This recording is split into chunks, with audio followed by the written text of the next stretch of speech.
Thank you very much, guys. Welcome to Wild Radio, the second show. Really appreciate you turning up. Pumped to be here. We've got a great show for you today.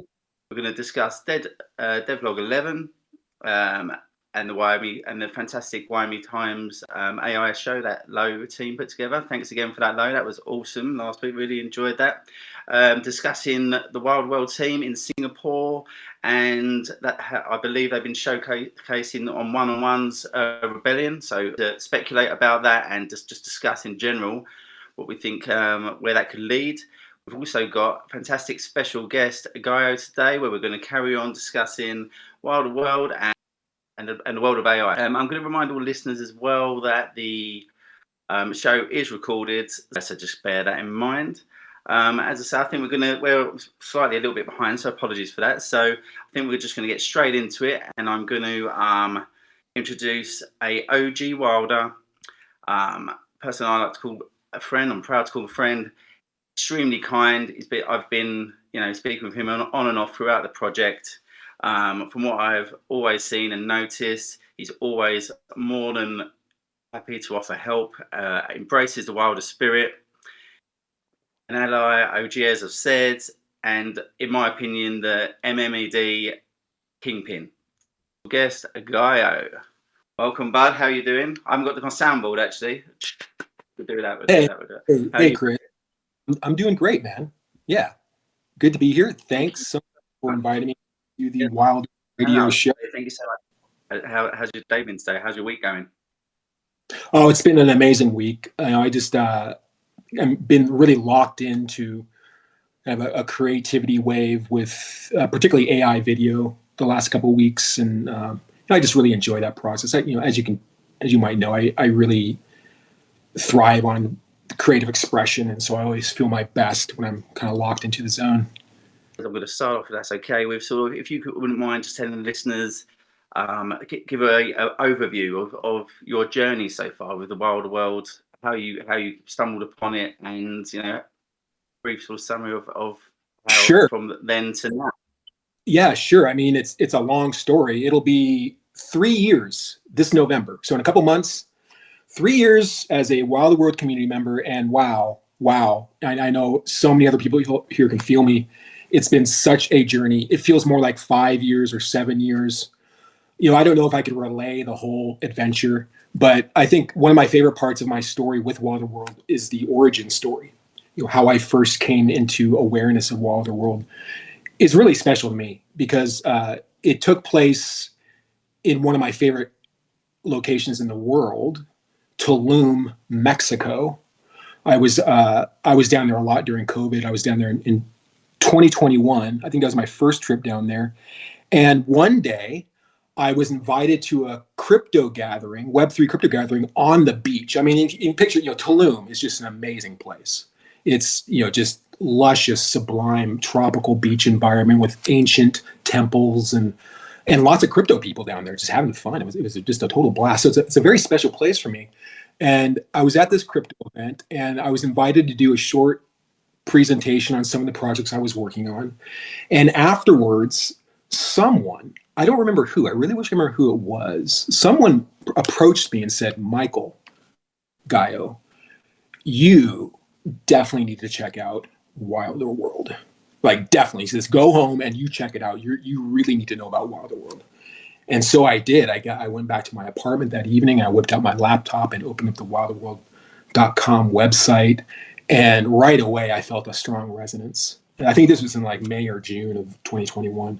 Unfortunately, I was on vacation, so I didn't take a lot of time to really dive in. I wish I had at that time. It wouldn't be till a couple months later in November of 2021 that I came back around. I think Mark Zuckerberg had just, reinvented, quote, the metaverse. And so I was doing lots of research, and I came up like, oh, Wilderworld, I'll go drop into their Discord. And so I remember the moment I dropped into the Discord, and I remember specifically Sunshine was there and Helen was there and a few others were there. And the vibe was so good that I just knew this was a very special, extraordinary project. And, the story goes on from there. Yeah, that's awesome. I mean, again, I'm assuming everyone here would agree with that in terms of when I certainly first joined the Discord, and I hadn't been in loads, if I'm totally honest. I was lucky to stumble across this project pretty early doors. But again, everyone I think at that sort of time was searching for like the next Bored Ape Yacht Club because everyone wanted to spin an NFT and like make a lot of money. But a lot of these rooms, as you were going in these Discord rooms, they were literally just there was a lot of conversation going on, but no one was very. It wasn't a lot of interaction. It was just you were just reading a lot of hype basically, and if you asked anything, no one really answered, or you were quite lucky if that it was the case. But then when I jumped in as well, again, yeah, sunshine was there at the time. Everyone who I spoke to was very engaging, very and the vibe seemed totally different. And again, I'm sure this is why we've all stuck around, right? It was just a nice vibe. Everyone was more than happy to help, and also it helped that the project looked absolutely amazing, right? Yeah, absolutely, hands down. The Wilderworld community is really one of the, I would say it's the best Web3 community I've ever come across, and I've seen quite a few. And that matters so much, in my opinion, and I think other people share the same opinion. When it comes to Web3 projects, we can have the most innovative technology or the greatest vision or the greatest amount of dog coins or whatever, but it's really all established on the community. If the community is not taken care of, I've seen projects falter because of it, and I know that the team of Wilderworld really understands that well, and that's another reason I've really stuck around, because I understand that they understand that, and it's so key and important, and it's way more fun too. We have a lot more fun here. Definitely, 100%. And like you're saying there, with the team recognizing like the community needs, the devlogs coming out on a monthly basis, and to the scale and the amount of detail that the team are putting in here. I mean, that just shows that other project. I don't know any other projects that do that are giving all their community members this amount of information, and also listening on a month-to-month basis and potentially pivoting towards community needs. Right? You agree with that? Oh yeah, they do a really good job at tuning in, understanding community members' needs, and making really big pivots on the spot sometimes, and so generous. The amount of rewards and contests and gifts is just like a waterfall of value to the community members. It's really quite special.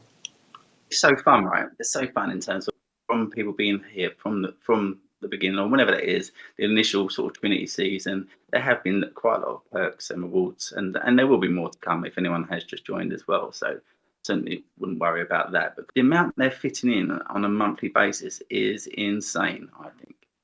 It's mind blowing, and I so respect it, because I have a similar kind of mindset. I'm a hard worker. I love to be productive and creative, and I often try to imagine what's going on. Yeah, they have one of the best work ethics I've seen on any company team. I mean, the ambition and attention to detail and conscientiousness towards this project is just unparalleled. I don't even think you really can't even know unless you're on the inside, but that's the sense I get. Yeah, from Devlog 11, what were your main takes? What were you most excited about reading that log? Sure. I mean, so much, like what's there not to be excited about? It's, that's the other thing too. For people like you and I who've been involved in this project for years, it can be overwhelming on a day-to-day, week-to-week, month-to-month basis. There's just so much going on. And each devlog is just so packed. I call those devlogs it's like a multimedia devlog. It's not just a little white paper. There's so much in there. But, so what's not to like? Of course, I'm most excited, I think, about land. Land is really it. This represents, for those who are having land come to them now and in the future, this is when we really get to have a more real stake and a place in the world, in what's being built, and that's just really exciting. It gives a new sense of ownership and possibility for what we can co-create together. Definitely as well, and I think certainly from my standpoint, when all the hype was initially going back to like sort of 2021, was for me, or I kept on hearing like land, like people, oh, I've got sandbox land and now it's worth whatever and blah, blah, blah. And you're thinking, wow, like this is, obviously it was all sort of newish and exciting, and it was land. Yeah, I was sort of sold on that. I was like, yeah, I've got to get into this. I need to invest in this for this stage. And say that the sort of 3 years we've been in there, I feel it's gone super quick. There's lots that have obviously happened in between and changed and all the rest of it. Great stuff. It finally feels like we're there's sort of light at the end of that land tunnel. And I'm just so excited about it. And I think, you're, as you said, you are as well. And it's just, I think this is going to be the game changer for the project as well. I'm hoping this is going to put a lot of outside, new investors in and stuff, because I don't know how it could. If you look at the project and just look at everything that they're building here, it is outstanding. It's just wow. I remember you saying, actually, I think I read on the Discord, and I think I even spoke to you about it like briefly on just chatting away, and I think your sort of goal, I think, well, not goal maybe, but one of the things you're most excited about and your passion would lie within quite a unique structure. Would that be fair to say? Yeah, I remember saying that. Yeah. I mean, what are your sort of plans? Have you drawn it? Obviously, you're very creative. So have you started drawing anything up yet, or have you got ideas, or is it going to be a case of you're going to wait and see what plots, deeds you get, and all the rest of it? I mean, what's your sort of thought process on this at the moment? Yeah, I can speak a little bit of that. I can't really be too explicit. I don't have super detailed plans, and I am waiting. I think, like many of us, there's a lot of unanswered questions, and those questions are fine. We just need to know what kinds of restrictions there's going to be, what kind of possibilities, where are our plots going to be? As they say in real estate, location. That might determine things for what we actually build there. But I've got several plots coming to me, or more than several, I guess, but over the long term. But I think I was speaking specifically to what I have in mind for one of my projects called Mythos. And again, I can't be too detailed about it, but I just get a certain sensibility for what it could become in the canvas, so to speak, of the Wilderworld simulation, because a certain element of the Mythos project has to do with representing and visualizing and orientating to information and meaning in a new kind of way. That's what Mythos is about. And so I think that can be reflected in the design and architecture of, either I don't know if we call it a building, but, some kind of an artifact. And that be, 3-dimensional, 4-dimensional, and even go into, this 5-dimensional domain that we sometimes talk about here, of giving an extra dimension of representation and communication. Yeah. And, that might sound a little bit vague, and it's even a little bit vague to me still, but there are particularities about geometry that I have planned for that. But that's about all I can say right now.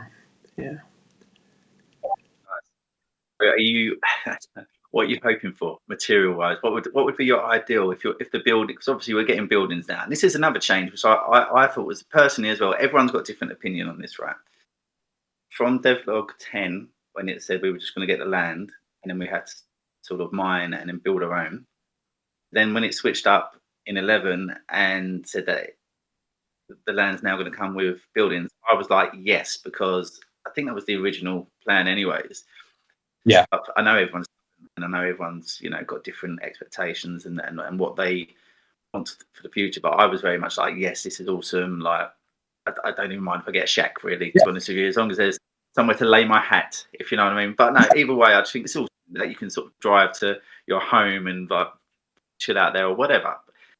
I agree with you. I like that they're coming prefabbed with some buildings. I mean, it's probably likely that I'll deconstruct at least one of those buildings for the project I just described, but I think it's cool that we have something right out of the box so that it's there and it looks more tangible. Not just like, I remember looking at years ago, these other metaverse projects, where you kind of just have this flat grid of a plot, not so exciting. So I think it's cool that they're providing buildings. I always get excited about this with any of the mints anyway. I like to see what all the other rest of the community get as well. And I think it's going to be really cool to see who your neighbour is, right? So we're all going to obviously, the likelihood is we're all going to, know our neighbours, whatever. So I think that's going to be really exciting when everyone starts, when the deeds get dished out, and everyone's obviously going to share where they are, etc. and so forth. But I think it's going to be really cool to see who your neighbours are and stuff like that. Yeah, totally. That'll be fun.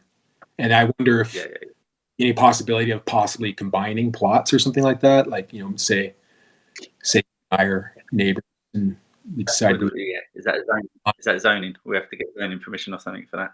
So, probably. Yeah, that's cool. But can we dig under tunnels? Can we dig tunnels? I don't know. I'll move on, if that's okay, to the AI side of things, because I've seen a lot of your posts, Race. I love seeing your X posts, actually. I'm always very interested by them. If it's okay, I'm going to share some stuff that I really enjoyed looking at on your account. Okay, sure. Sounds great. I mean, it's a huge topic, and it's something I deeply care about. As a lifetime technologist, I see what's happening with AI right now. Just beginning a couple years ago, I had a particular moment, I think about 3 years ago, when I really realized that things were about to really change. There's so much I could say about it. There's two sides of the conversation. There's the, our current, like this week, here's the new AI tools, because it's changing that much.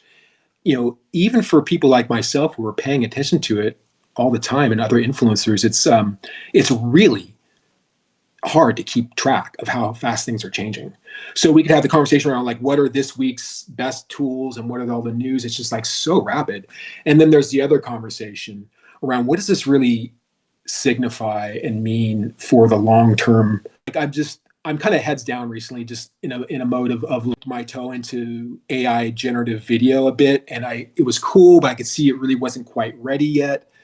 And now I'm seeing that I think we're right on the cusp now where it is. We're seeing some amazing resolution and fidelity in generating video. And I think this is just one area of AI that's going to have a really huge impact. It's especially interesting to me as a storyteller. And the more I go into my research in artificial intelligence around that bigger question of what does this really mean for the long-term evolution of human culture, the more I'm really centering and orientating myself in contextualizing the tools and that question in story.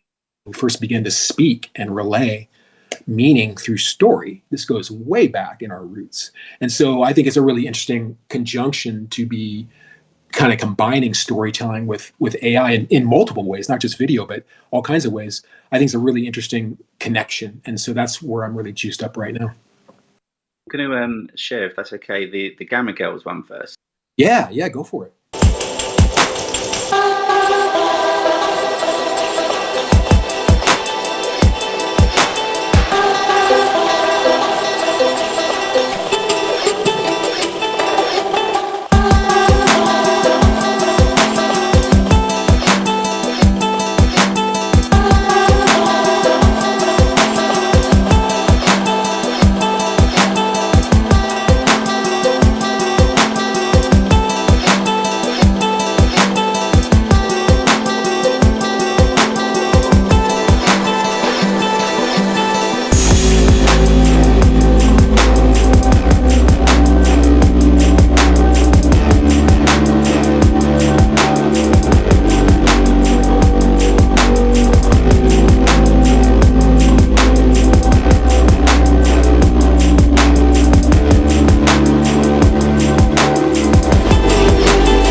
really enjoyed that. It's a video called Animus, and it was my first project at kind of getting a handle on using Luma, which is a really great AI video tool. And what I did is I took one of my favorite collections of AI generated images I made over a year ago. I think it was almost 2 years ago in Midjourney. And I had created a collection called the Gamma Girls, and that in itself was meaningful to me because it was kind of like, it was made at the time during a lot of that early hype of AI, and I kind of associate that first collection to that time of that emergence of recognizing this new form of expression. And each of those girls is also represented as kind of like a symbol. And I could go way down a philosophical path on this, but I won't, just try to keep it short. But they represent a kind of like a psychological symbol of the emergence of life through a new form, so to speak. And so this video, done a couple of years later, was then taking those static two-dimensional images and giving them more life through a video. And this is going to be probably a lifetime project. I'm going to continue to work with these same 12 images of these girls and continue to bring them more and more into, well, let's call it life. We can't really say whether or not they're going to be alive, but they're becoming more lively, so to speak, because the progression is clear. This is what we'll be able to do with AI. We'll be able to take these original images, make them into video, and then continue to unfold them dimensionally into 3D avatars and apply AI agents to them that are perhaps trained to have some kind of personality, and you can interact with them. So this is going to be a project that continues to move down that path towards seeing, the full spectrum of going from the beginning to the end, wherever the end is with AI. Wow, that is awesome. Very deep, isn't it? It interests me so much, AI, because it's amazing, but also for me as well, sometimes a little bit scary of where will it end up for us? What's going to happen to jobs or whatever? But it's I agree. I have those all the time. I definitely have concerns, and I am. It's this technological revolution is bigger than any one before, and it's really hard to see where it's going, and it's certainly going to change a lot of things, and that alone is scary, let alone not knowing exactly what it's going to change. But what are we going to do? My philosophy has always been to participate with it is the only way through. We have to participate and try to relate with it. And then in any sense we can possibly steer it or possibly, benefit the most from it. I just don't think there's there's certainly no stopping the tsunami, though we can certainly participate in, regulating it to some degree, possibly. The team are looking at their in-house AI, which I can't wait for as well. So as you say, so it'll be a bit more private. So these big companies can't, feast off us like they have with Web 2. So yeah, I mean, I agree as well. There's no stopping this. The speed that this is going is just astronomical as well. I just think, as you say, no one's ever seen anything like this. So it's I think you're right. We just have to roll with it. Okay. Your newest AI generated film, which premiered at the Region AI Summit on Saturday, 15th of September. That's right. Which is awesome. So congratulations on that. Thanks. And I'm going to try and please let me know when I start sharing this, if it doesn't, and I'll try again, because I would love people to see this because it's awesome. The Great Return by Jay Golden. In the wide sea that spans fact and fiction, across time and imagination, there's a bridge. That bridge we call story. 70,000 years ago, there was a massive volcano called Toba.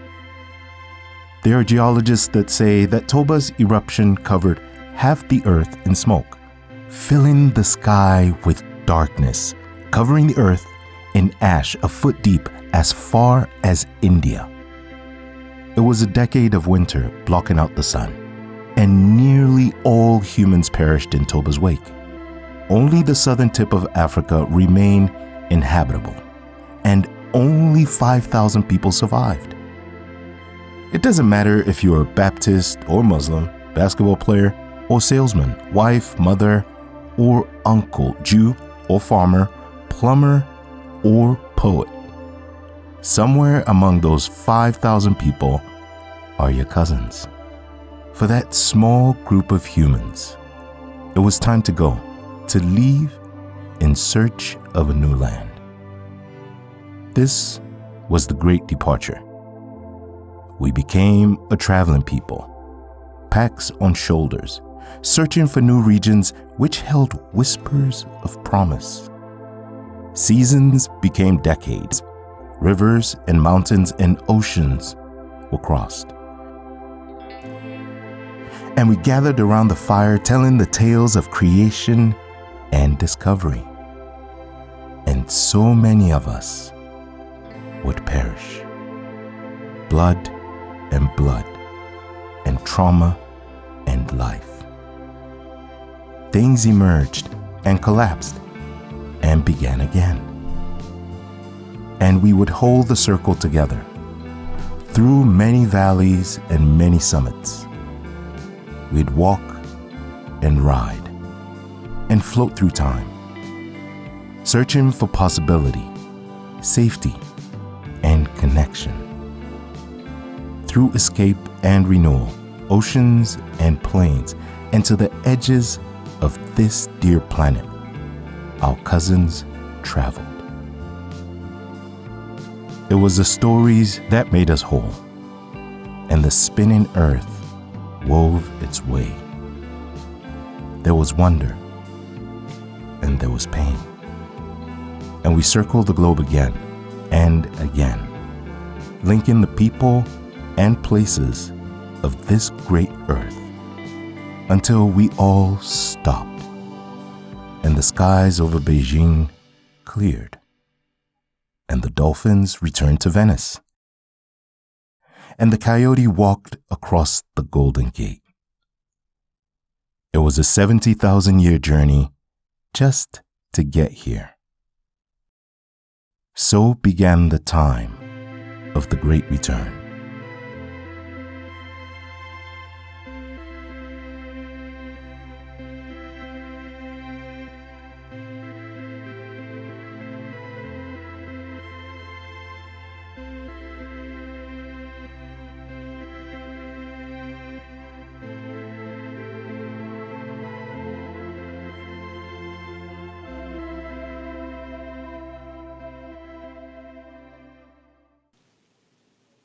How long did that take? How long did that sort of? We were under crunch. That was crunched. We did that in under a week. I have a good friend who was one of the producers of the Regen AI Summit in Ashland, Oregon. He invited me to present. I wasn't able to go, and so I got the last minute idea to do this, to create a AI generated story that people could see there, and so. Him and I have known each other for years. We really resonate a lot on the types of stories we want to share. And so the content, that story about the Toba volcano is something that we're both interested in sharing. Stories like that too.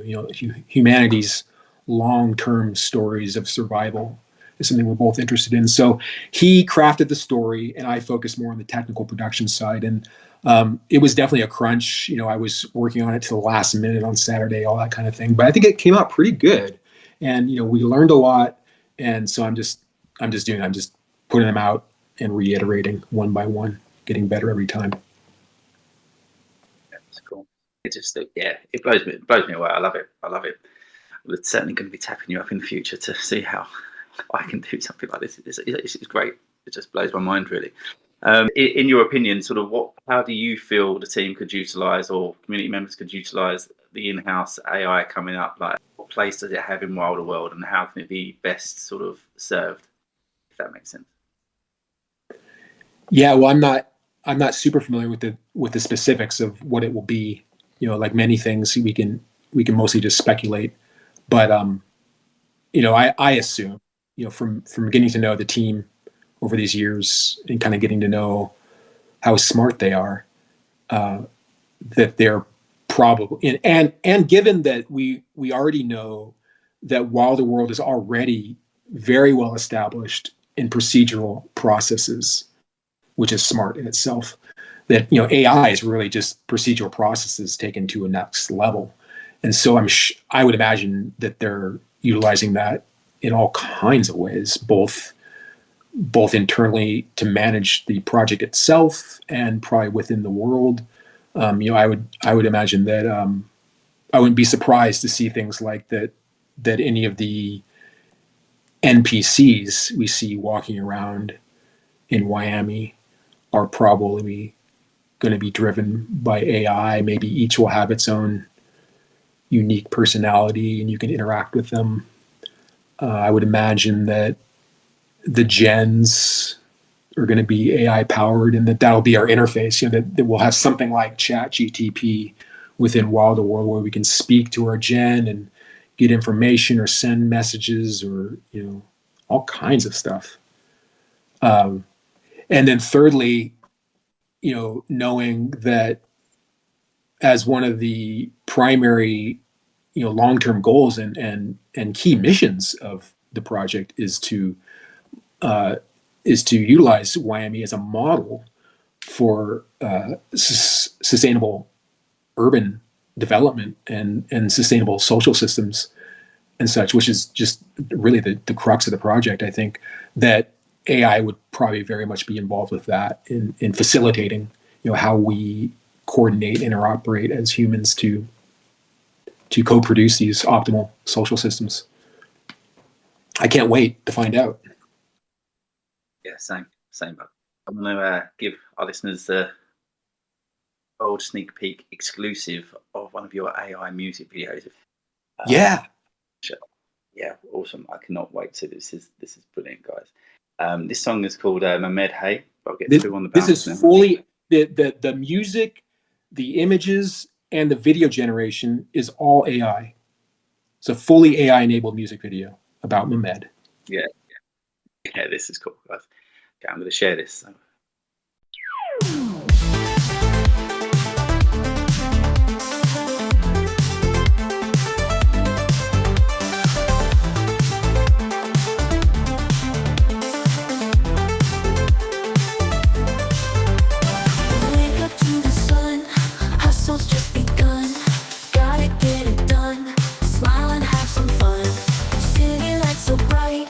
Work hard day and night, chase the dream alright.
Always on the top now.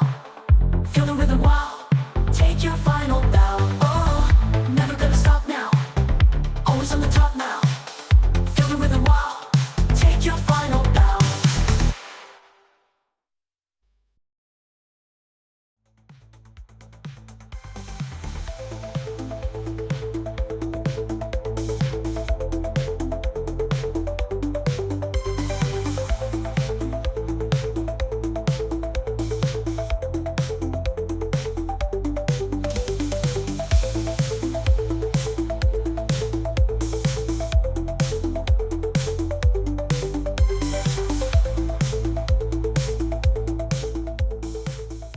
Catchy as well. After the chorus is been in my Yeah, head since you showed me it initially. I was just like, this is awesome. it's a catchy one. That's why I chose it. Like that's not exactly my favorite genre of music. It's a little bit poppy, I guess. But Yeah. I've been generating a lot of different songs. Like anything with AI, a lot of it's when it comes to generating AI media, I'm finding that it's a lot about numbers. It's generating a lot of images, a lot of videos, a lot of content, and then just selecting the really good ones. And so that's one of the really good ones that came out. I think it's kind of catchy. Yeah. Not that it matters to me, but we've gone mashed over. But I've loved it. I've loved every second of this, Gaio, and I really appreciate you coming on the show, bud.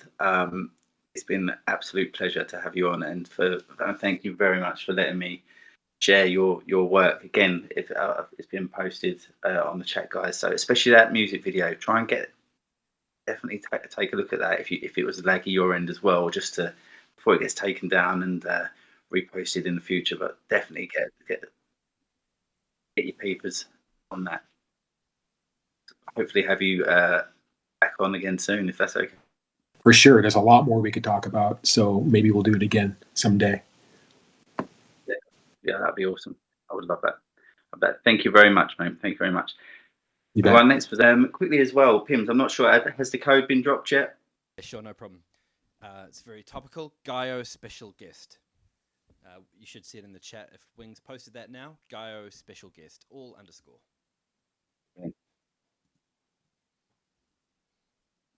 Yes, guys. Yeah, so get your shards in. Make sure you get that. I think it's open for 15 minutes after the show. Thank you very much for tuning in as well. I'm going to open up if anyone wants to speak about any speculation or anything you guys have seen. There's been a lot of Wilderworld posts at the moment with the guys, with the team in Tokyo. So has anyone seen anything that's caught their eye or wanted to bring up anything, discuss anything at all? Open up the floor for you guys and you can chat away. No, that's fine. No, not a problem at all. I'm going to quickly show some of my what I think are the stills of the week, if that's okay. And the stills of the week are basically what I think are good deals.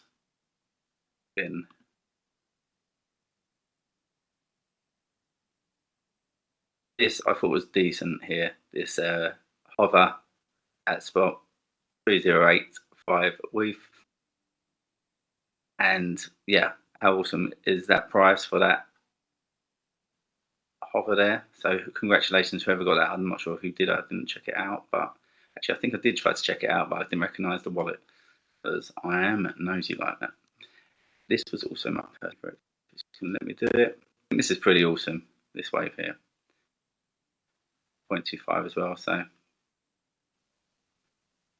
massive wanted it because it's quite a good price as well, whoever got that. So congratulations to the seller and the buyer, but I think that's going to look pretty awesome running around Wyoming.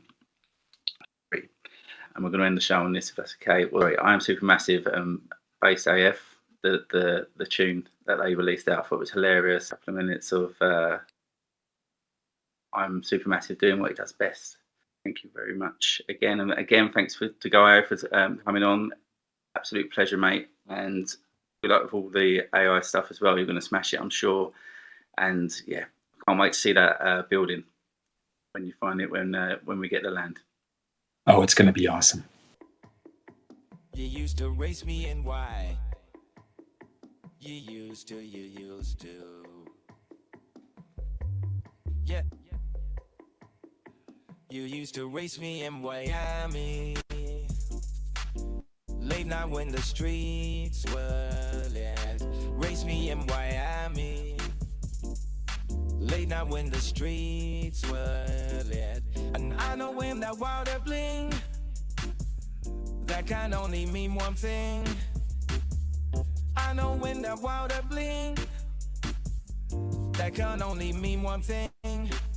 Ever since I joined the Wilder World, got a reputation in the zero. Everybody knows that I'm the hero. Got me making money every day, yo. Cause ever since I joined the Wilder World, started driving late night in Miami, racing wheels and hanging and I was Frankie. Neo popping wheels got me cranky.